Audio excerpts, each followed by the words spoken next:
haya yote tuliyoyapanga kwenye dira, haya yote tuliyoyapanga kwenye mipango ya maendeleo ya miaka mitano na ile ya mwaka mmoja mmoja, yale yote tuliyoyapanga kwenye ilani ya uchaguzi na yale yote ambayo tumeyapitisha kwenye bajeti itakayoanza Julai mosi, Mheshimiwa Spika, hayawezi kuwa na manufaa kwa Watanzania wala hayawezi kutekelezeka pasipo amani, usalama na utulivu ndani ya nchi yetu. Hivyo basi, uwepo wa amani umeendelea kuwa msingi muhimu wa shughuli zote za kiuchumi, kijamii na kisiasa, na hivyo kuifanya nchi yetu kuendelea kuvutia uwekezaji na kuimarisha ustawi wa wananchi wa Tanzania. Watanzania tunao wajibu wa kutunza hali hii bila kujali tofauti zetu za kidini, kisiasa au kikabila. Nitoe rai kwa kila mmoja wetu kuhakikisha kuwa analinda na kuitunza tunu hii ya amani na utulivu wa nchi yetu. Na wasisitizia Watanzania wenzangu wote, tuendelee kulinda amani tuliyoirithi kutoka kwa wazee wetu, waasisi wa taifa letu, huku tukizingatia sheria, kuheshimu haki za wengine, kujiepusha na vitendo vinavyoweza kusababisha migawanyiko ndani ya nchi yetu. Tuzingatie matumizi ya lugha za staha katika mijadala ya kijamii, ya kisiasa, kwani nayo yana mchango mkubwa wa kuvunja mshikamano ndani ya taifa letu. Mheshimiwa Spika, amani ikivunjika, utulivu ukitoweka, umoja wetu ukivunjika, hakuna anayebaki salama. Hivyo wale wanaojihakikishia kubaki salama, hasa wale wasio wa Tanzania ama wale walio nje ya Tanzania, wasituongoze katika kuvunja amani yetu, utaifa wetu na taifa letu.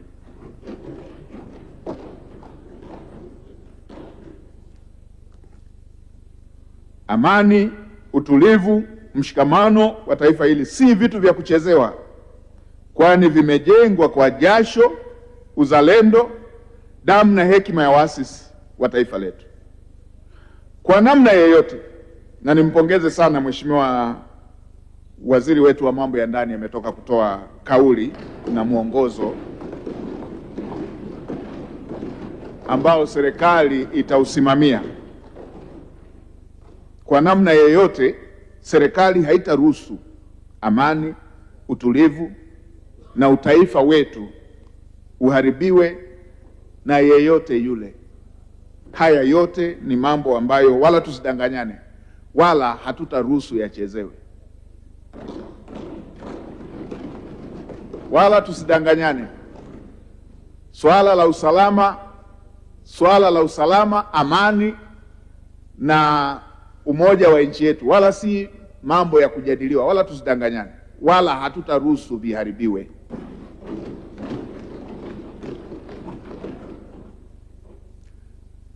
Na wale wanaoelekeza kwa magrupu ya WhatsApp waje wenyewe, wasitumie watoto wa Kitanzania kama chambo. Wana mambo yanawasukuma, waje wenyewe, wasielekeze kwa magrupu ya WhatsApp.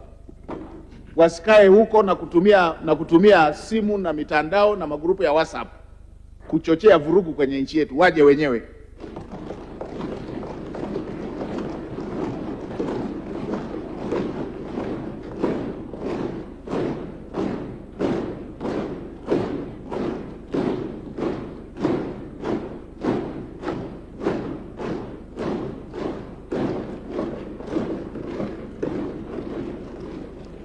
Wasiwatume watoto wa Kitanzania, wasifanyie biashara maisha ya watoto wa Kitanzania, kuwatuma kwa magrupu ya WhatsApp kwamba tukutane pale, wao wakiwa kwenye mataifa mengine kule, wakiwa wanahifadhiwa kwenye mataifa mengine, wanatunzwa, wanalishwa, alafu watumie magrupu ya WhatsApp kuwatuma watoto wa Kitanzania. Waje wenyewe.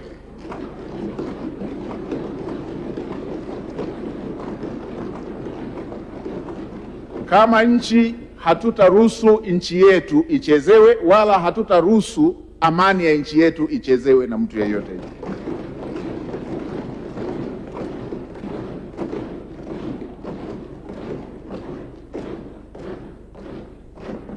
Tutalinda nchi yetu, tutawalinda Watanzania, tutawalinda watoto wa Kitanzania dhidi ya wale wanaotaka kutumia biashara maisha ya watoto wa Kitanzania. Tanzania ni nchi yetu sote, na hatutakuwa tayari kuona mtu yeyote ama kikundi chochote chenye maslahi yeyote kulitumbukiza taifa letu katika migawanyiko, vurugu, machafuko na kusababisha matatizo katika nchi yetu. Umoja wa Tanzania si jambo la mjadala, ni msingi wa uwepo wa taifa letu na ni wajibu wa kila mmoja kuutunza. Hivyo Watanzania wote ambao tumeipenda nchi yetu nzuri tuliopewa na Mungu kwa miaka yote hii, tusiingie kwenye mtego wa wale wenye tamaa na wenye maslahi yao binafsi, na hasa wanaotolea macho rasilimali za taifa letu. Hili ni taifa moja, taifa lililojengwa kwenye misingi ya kindugu, taifa lililojaliwa rasilimali nyingi. Wala hatutagawanyika wala hatutaingia kwenye mtego huo. Tulishavuka mitego hiyo siku nyingi. Tumevuka mitego ya udini, mitego ya ukabila, mitego ya vyama vya kisiasa, mitego ya ukanda, na sasa tunalo taifa moja lililojengwa katika misingi ya utawala bora na demokrasia. Kwa hiyo swala la usalama, amani na utulivu ni kipaumbele namba moja na hakuna mjadala katika hilo. Niwahakikishie Watanzania na niwahakikishie waheshimiwa wabunge, serikali iko imara, tena imara sana kwenye jambo hili.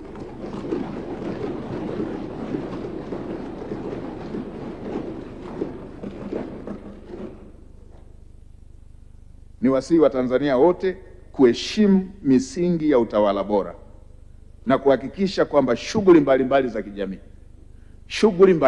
za kijamii, kiutamaduni, kidemokrasia, za kiuchumi zinazingatia sheria, taratibu, mila, desturi na katiba yetu ya nchi. Tunayo katiba ya nchi yetu ndio inayotuongoza. Hakuna sehemu katiba yetu imesema sasa tutakuwa tunapeana matamko tu, siku fulani tunataka tufanye fujo. Katiba haijasema hivyo. Hakuna sehemu ilipoandikwa kwenye katiba kwamba tutakuwa tunafanya siku fulani, tunakaa tu tunapanga tu, hatuna kazi nyingine, tunakaa tu tunapanga tu, tunatangaza kwamba siku hii tutakuwa tunafanya hivi. Hatuwezi tukaendesha nchi kwa namna hiyo. Hatuwezi tukaendesha nchi kwa taratibu hizo,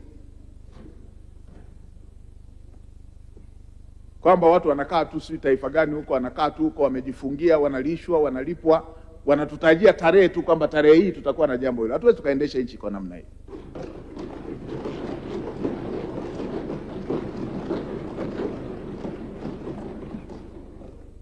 Na mimi ambaye nimeshazisoma sana historia za mataifa yenye rasilimali nyingi hapa Afrika, naijua hiyo michezo yote.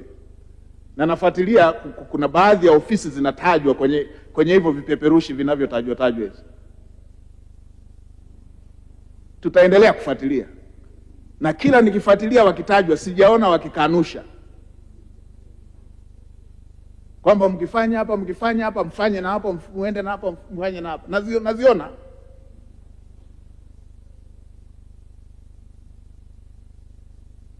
Sasa wengine tulizaliwa bila uoga. Tutafuatilia moja baada ya nyingine, lakini uhakika mmoja naoambia,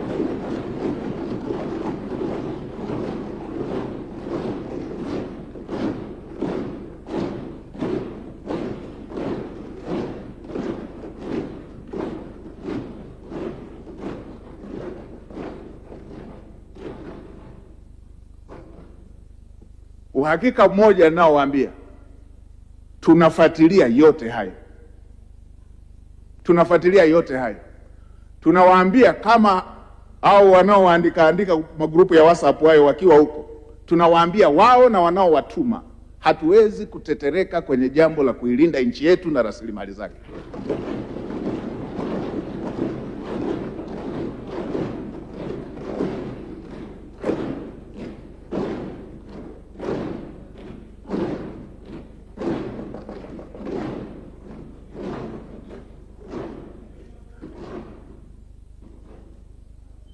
Nasema rudia hapo.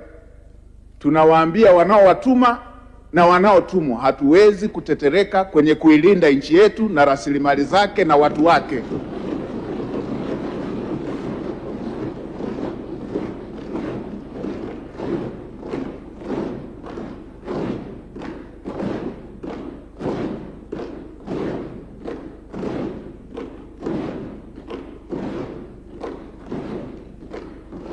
Tutailinda nchi yetu, tutawalinda Watanzania, tutalinda rasilimali zake, na wala hatutaruhusu watoto wa Kitanzania watumike kibiashara na wale wenye maslahi yao binafsi.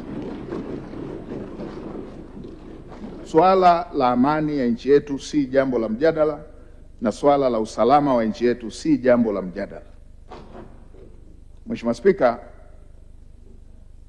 Mheshimiwa Waziri wa Sekta, Mheshimiwa Waziri wa Mambo ya Ndani ya Nchi amelielezea kwa kirefu. Nasisitiza yale ambayo Mheshimiwa Waziri ameelekeza, taasisi zote zisimamie, zifuatilie kila hatua.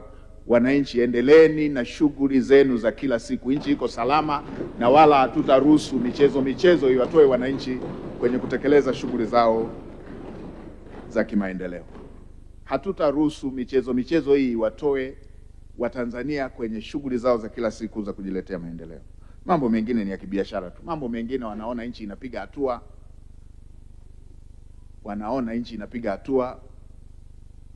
wanaona nchi imefanya ugunduzi wa rasilimali nyingi,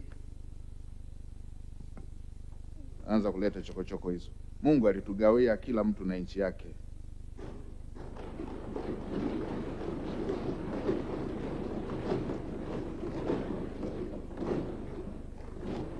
Kila watu walipewa na nchi yao. Tanzania ni nchi ya Watanzania.